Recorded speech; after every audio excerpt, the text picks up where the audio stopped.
empezó a repetir la misma oración a las 10 de la noche. Estuvo toda la noche orando. Fue a las 6 de la mañana cuando yo me desperté, que miré hacia la esquina y allí estaba ella de rodillas todavía diciendo lo mismo. Sálvala, oh Jesús, que se pierde. Yo me levanté y entonces ella se levantó de donde estaba y me dice: hay una promesa para ti en esta mañana. Jesucristo dice: he venido para que tengas vida y la tengas en abundancia. Comprendí que todo el tiempo que había perdido me había conformado con migajas. Era lo que me podía dar la tradición romana. Comprendí también que mi conversión no era a los evangélicos, sino a un Cristo real. Me ofrecía vida y vida en abundancia. Me hinqué de rodillas mientras aquella mujer oraba. Yo abría mi corazón a Cristo diciéndole: entra en mi vida, necesito vida en abundancia, perdona mis pecados.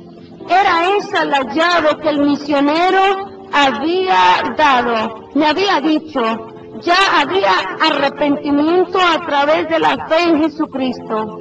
Hice aquella elección de corazón, elegí la dádiva de Dios, vida eterna, y sentí cómo en mi vida se derramaban ríos de agua viva. El temor, la duda, el rechazo, la desesperación había cesado al darle mi corazón a Cristo.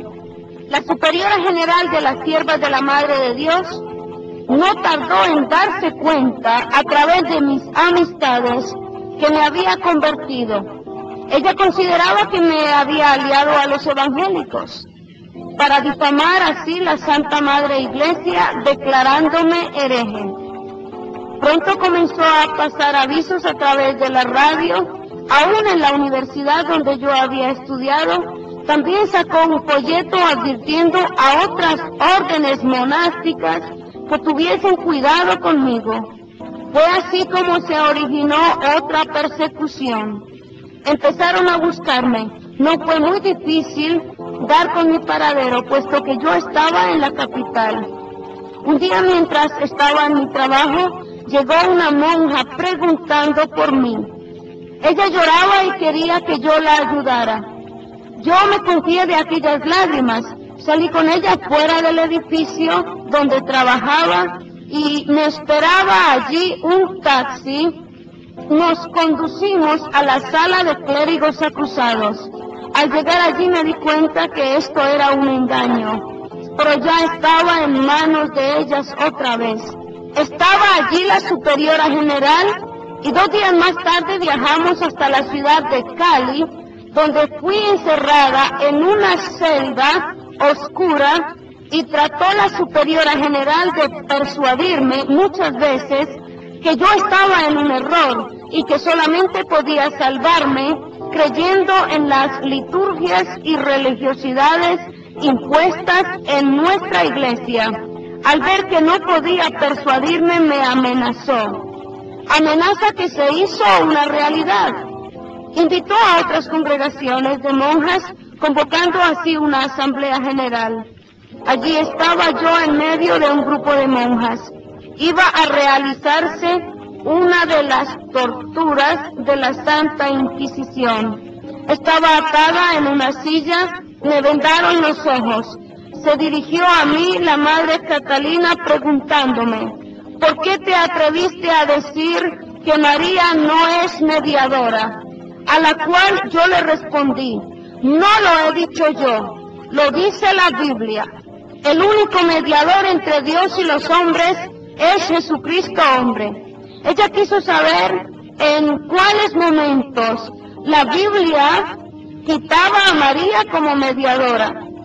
Hay un momento en la Biblia que una mujer quiere enaltecer el nombre de María, y es cuando le dice: bienaventurado el vientre que te trajo y los pechos que te amamantaron. Y Jesús le dice: antes, bienaventurados los que oyen la palabra de Dios y la guardan. Esto está en Lucas 27:28.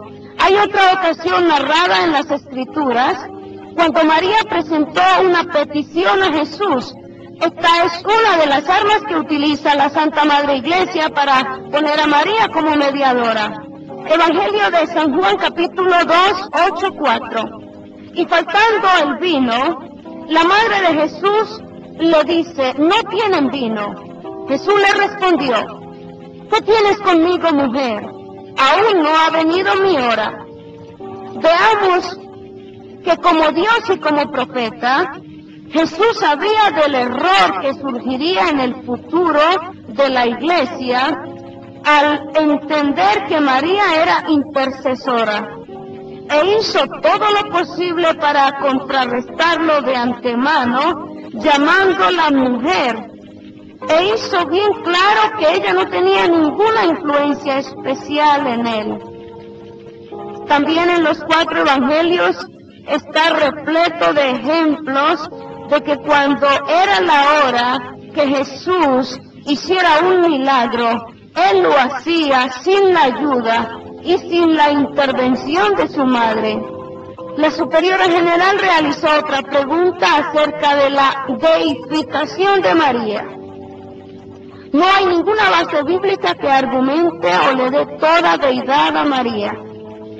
El empeño de deificar a María recibió su impulso en el Concilio de Nicea en el año 1854, cuando la Iglesia de Roma proclama la doctrina de la Inmaculada Concepción, es decir, que María nació sin pecado original.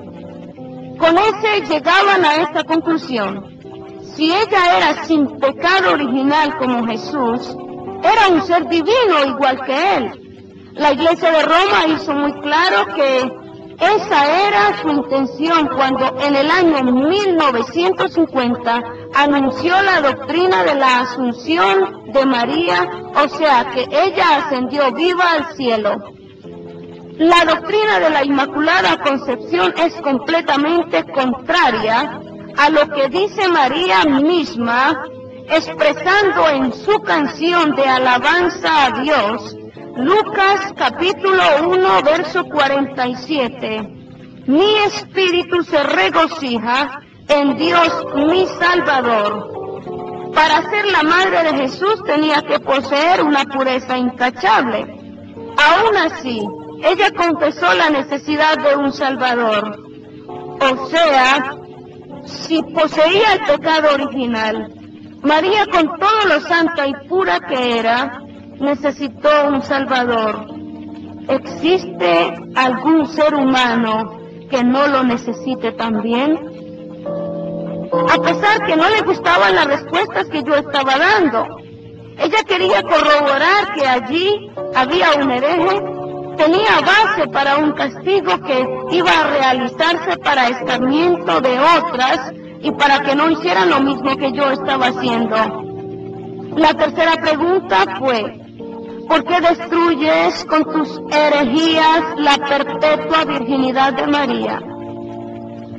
Fui a las Escrituras para responderle y le dije, leamos en el Evangelio de San Mateo, capítulo 13, versos 53-56. Dice la Biblia: aconteció que cuando terminó Jesús estas parábolas, se fue de allí y venido a su tierra les enseñaba en la sinagoga de ellos, de tal manera que se maravillaban y decían: ¿de dónde tiene esta sabiduría y estos milagros?